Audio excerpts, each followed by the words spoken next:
Hello guys, you're watching Geeks Assemble, and today we're with another movie review, Lord of the Rings.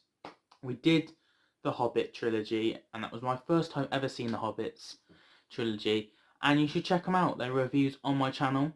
But this is the first time I've ever seen Lord of the Rings as well, and the credits are rolling.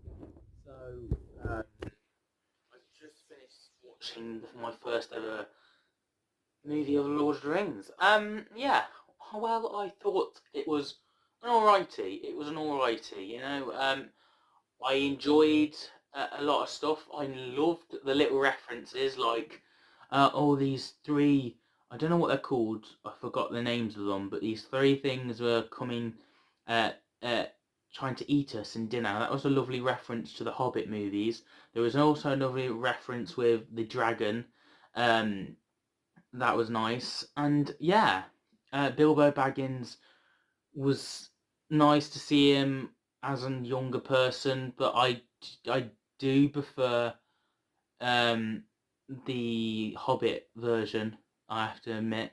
But yeah, I really enjoyed that flashbacks. And then we get where the movie leaves off. I loved that. It left the Hobbit movies left off with the beginning of this film, and that's such a thing to notice now looking back. That although Lord of the Rings was made first, the Hobbit took bits of this story and probably even more stories with the other two movies and middled it into one thing, and I really enjoyed that. And I just want to give the Hobbit a applause really for actually all these little stories we get from episode 1 actually gets put into the Hobbit, which I like. Just wanted to mention that. But yeah, with this story we have Bilbo Baggins having enough. He wants excitement and joy again, and he wants to leave home.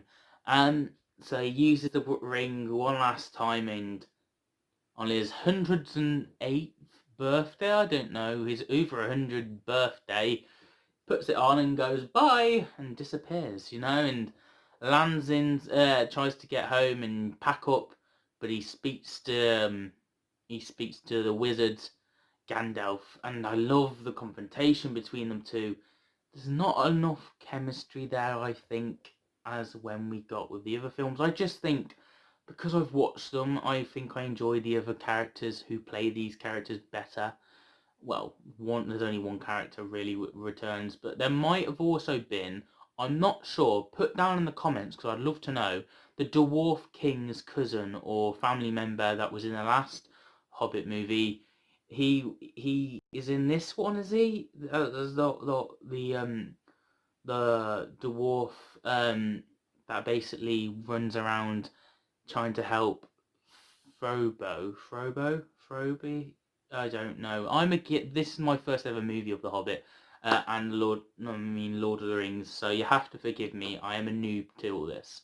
But Frodo, that's it. Frodo, um, and the dwarf and the elf and the human all come together, and they all trying to destroy this ring because it's linked to the Dark Lord, Dark One. That really reminds me so much of Harry Potter, the Dark Lord. You know, it has them vibes. Even though I think this came out for yeah, I think it did. Yeah, and then you've also got the Star Wars, the last Star Wars movie of the early 2000s.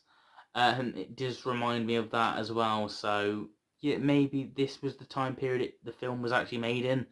But it just struck me of that with the editing and CGI and the tone of the film. But yeah, I absolutely loved. We got my precious, that guy. I don't know, is it Gollum?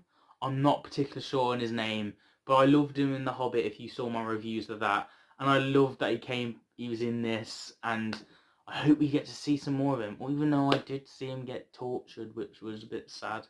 But yeah, it was lovely to see, and yeah, um, obviously the whole story is about trying to destroy the ring because the power it gives, and it gives and makes everyone go crazy after the ring. And once they hold a ring, we're going to pretend this is the watch. I'm like, oh, oh no, it's mine, it's my precious, and stuff like that. And you're like, the only person that can really withdraw this is Frodo, which I guess is linked in with Bilbo Baggins not being tempted either. So yeah, that's intriguing. And the White Wizard guy, I'm not particular, but he was in the Hobbit ones. He's turned bad, which is interesting, and the Dark Lord is returning, and the ring wants to be found. There's a lot more powers to the ring in Lord of the Rings than it is in the Hobbit. It only just disappears in the Hobbit, whereas with this ring now, we can see in the future in a way, or see to destinations. Frodo and his mate Sam, I think, they get left behind by a lot of people, which is sad. And the heroic sacrifice of Gandalf, which I know he's not going to die. I mean, nah, it's not happening. It just isn't. I know he's coming back. Partly because I've got the DVDs and he's on the front covers of both of them, so I know he's back. Unless he's like a Jedi ghost version, but yeah.